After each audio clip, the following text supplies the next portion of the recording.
So hey, what's up YouTube? I got the best mod done to the Civic. I already had intake, downpipe, K-tuner, modified the exhaust a little bit. I got my wheels on so I can go around corners a little faster, got some better grip. But if you're sitting in traffic, can you enjoy any of that? Not really. So the mod I did is actually one of the cheapest, and you probably got no idea what I'm talking about, so I'm going to show you. But first, I'm going to go over the car with the camera so you can see there's no evidence of what I did.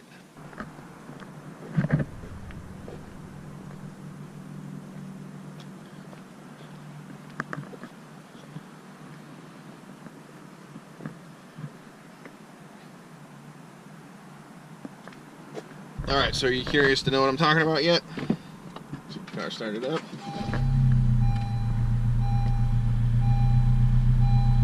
Alright, so here it goes. And it probably won't capture it because it's a GoPro microphone, but I'm just a regular, everyday, normal motherfucker. I told you in the first song, I'll tell you in another. I'm just a regular, everyday, normal motherfucker. So it's not crazy. I'll show it to you in a minute though. Here we go. So, Don't have a girlfriend, my hand's my only mother. Just a regular, everyday, normal motherfucker. One night a week, my mom likes to cook me supper. I'm just a regular, everyday, normal motherfucker. And Michael Keaton was my favorite man. that's the problem right there. Down the street just the other day, I saw these two fine bitches in my way. Yo, what you girls doing tonight is what I wanted to say, but put my head down and I just walked away. I had a bus to catch anyway. It worked out great. Got on the bus. Alright, so obviously you heard that this rattles, which was kind of the test. I wanted to hide everything, which I did, but I wanted to be able to keep this trunk mat in here so that I could put stuff in here and not worry about spills or dirty shit ruining the carpet. And I didn't want to put a box on here because basically my whole thought is if I don't put this speaker and amp and shit in the spare tire well, I might as well have the spare tire and shit in the spare tire well. And then if I put the sub box on this mat, it kind of makes it a pain in the ass to get to the spare tire and shit. So that's why I went where I did. I was just checking out if everything would rattle. Kind of does, but I might be able to figure something out. Maybe I'll line the bottom of this mat with some foam. Dynamat the little pivoting lid itself.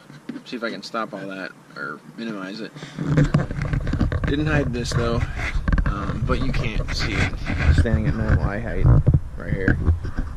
You got no idea nothing's in there. You gotta get pretty low down here and you can see the line out converter, which in this car I could have used a cheap one because I didn't even use any of the base restoration crap. I ended up turning it all off because I didn't notice that I needed it.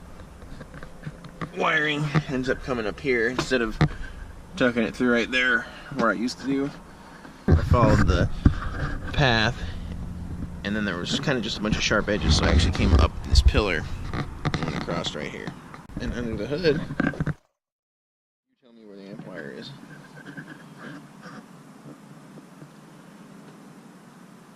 And before I say anything, the reason I think it is okay is the Touring comes with like a 480 watt audio system. I have like 180 watt, I think. Now the amp is rated 300 watts. It probably does a little more, but I don't have it set that high because the sub is only rated to handle 175. So the factory wiring should support that much current draw, unless of course the Touring and everything has a different harness under the hood. Very well possible.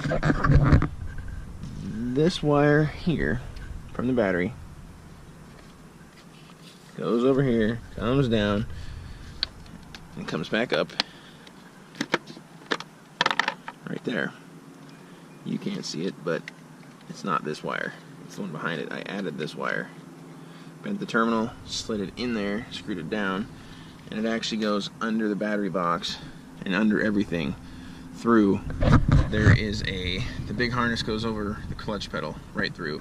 You don't have to cut nothing, or you have to untape both ends, and you can shove a wire through, retape it up. That's what I did. You can see the deformity of that piece right here. Normally it just goes straight down.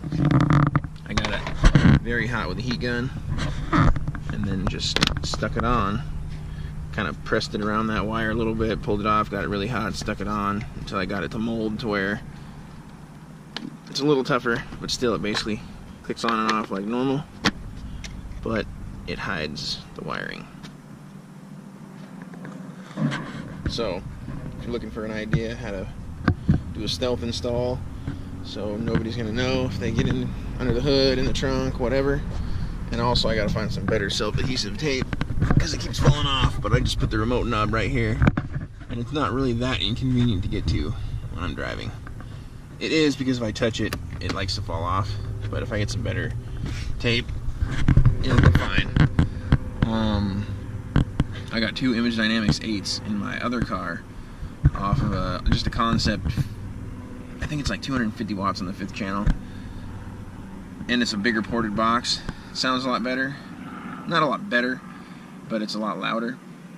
Plus this one I can't crank up because you can hear how much it rattles, and you can hear that in the car. If I take care of that, I'm actually going to fiberglass a whole enclosure to take the whole spare tire well up. That way I can put the 2 subs in, then I'll have to fill it with water, weigh that, find the volume, and then calculate a port length, and then I'm going to try to do 2 8s ported in that little area. I think I can. Definitely got to solve the rattles. Anyways, hopefully I can get that done someday, and do a little video update maybe. Show the final version. I'm really perfectly happy with the rest of the speakers and the output of them. I don't think I'll change them. Of course, if I ever got too much free time and abundance of money, which I don't think will ever happen, a nice 2-channel amp and some really good components up front would be nice to do, but I'm probably not going to. So that's going to be the end of this one. There's where you can run your power wire if you want to hide it from everybody, so nobody will know you got a system when they pop your hood or pop your trunk. It will suck to change that fuse if you ever have to change it, so try not to short out that power wire if you're ever back there working on anything, because obviously you're not going to pull the fuse when you do, because it's a bitch. So thanks for watching. I will talk to you guys later. Please subscribe. Have a good day.